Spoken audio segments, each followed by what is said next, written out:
बारिश की हल्की आवाज खिड़की के बाहर गिर रही थी। रात के करीब 11:40 बज रहे थे। आरव अपने दादाजी के पुराने घर में अकेला बैठा था। यह वही घर था जहां उसके दादाजी ने अपनी पूरी जिंदगी बिताई थी और जहां से उनकी मौत के बाद कोई भी रहना नहीं चाहता था। लोग कहते थे कि यह घर अजीब है, लेकिन आरव ऐसी बातों पर विश्वास नहीं करता था। वह बस यहां आया था घर को साफ करने और दादाजी की पुरानी चीजों को देखने। कमरे के कोने में एक पुरानी लकड़ी की अलमारी थी। जब उसने अलमारी खोली तो अंदर धूल से भरा एक पुराना कैमरा रखा था, काले रंग का, भारी और बहुत पुराना। कैमरे के साथ एक फोटो भी रखी थी। आरव ने फोटो उठाई। उस फोटो में वही घर दिखाई दे रहा था जिसमें वह अभी बैठा था, लेकिन फोटो अजीब थी क्योंकि उस फोटो में घर के सामने कोई खड़ा नहीं था, बस खाली दरवाजा। आरव ने सोचा शायद दादाजी ने यूं ही फोटो ली होगी। वह फोटो को टेबल पर रखकर सोने चला गया। लेकिन उस रात कुछ अजीब हुआ। सुबह जब आरव उठा तो उसकी नजर उसी फोटो पर पड़ी और वह अचानक रुक गया। फोटो बदल चुकी थी। कल फोटो में सिर्फ घर था, लेकिन आज घर के सामने एक हल्की काली परछाई दिखाई दे रही थी, जैसे कोई दूर खड़ा हो। आरव ने फोटो को गौर से देखा। शायद मैंने कल ध्यान से नहीं देखा होगा, उसने खुद से कहा। लेकिन उसके दिल में एक अजीब सा डर बैठ गया। उस रात आरव को नींद नहीं आ रही थी। रात के 3:12 बजे उसने पानी पीने के लिए उठकर टेबल की तरफ देखा। फोटो वही थी, लेकिन अब उस फोटो में परछाई दरवाजे के पास आ चुकी थी। आरव का दिल तेज धड़कने लगा। यह कैसे हो सकता है?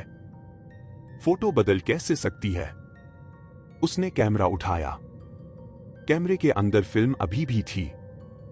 जिज्ञासा में उसने उसी घर की एक नई फोटो खींच ली। फ्लैश चमका और कमरा कुछ सेकंड के लिए पूरी तरह सफेद रोशनी से भर गया। अगले दिन जब फोटो डेवलप हुई तो आरव के हाथ कांपने लगे। नई फोटो में दरवाजे के सामने वही परछाई खड़ी थी, लेकिन अब वह साफ दिखाई दे रही थी।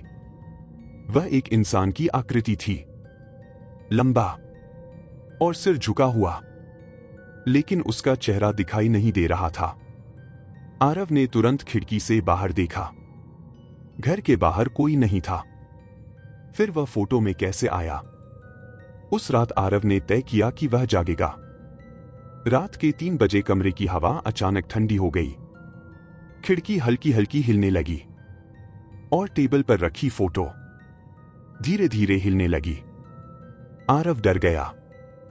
वह धीरे से फोटो के पास गया और जब उसने फोटो देखी तो उसका खून जम गया।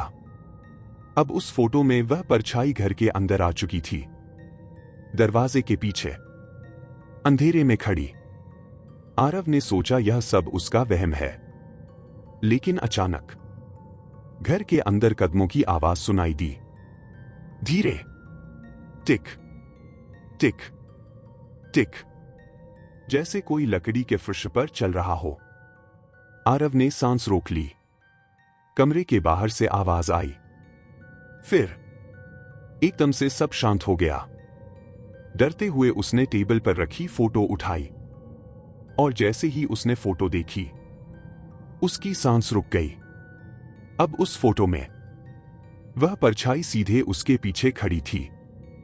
आरव धीरे धीरे मुड़ा, लेकिन उसके पीछे कोई नहीं था। कमरा पूरी तरह खाली था। अगली सुबह पड़ोसियों ने पुलिस को बुलाया। घर के अंदर सब कुछ सामान्य था, लेकिन टेबल पर एक फोटो रखी थी।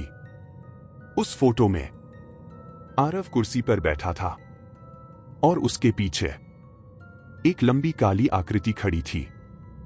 लेकिन सबसे डरावनी बात यह थी, उस आकृति का चेहरा अब साफ दिखाई दे रहा था और वह चेहरा आरव जैसा ही था, क्योंकि वह चीज जो फोटो में आ रही थी असल में किसी को पकड़ने नहीं आ रही थी। वह बस इस दुनिया में आने की कोशिश कर रही थी।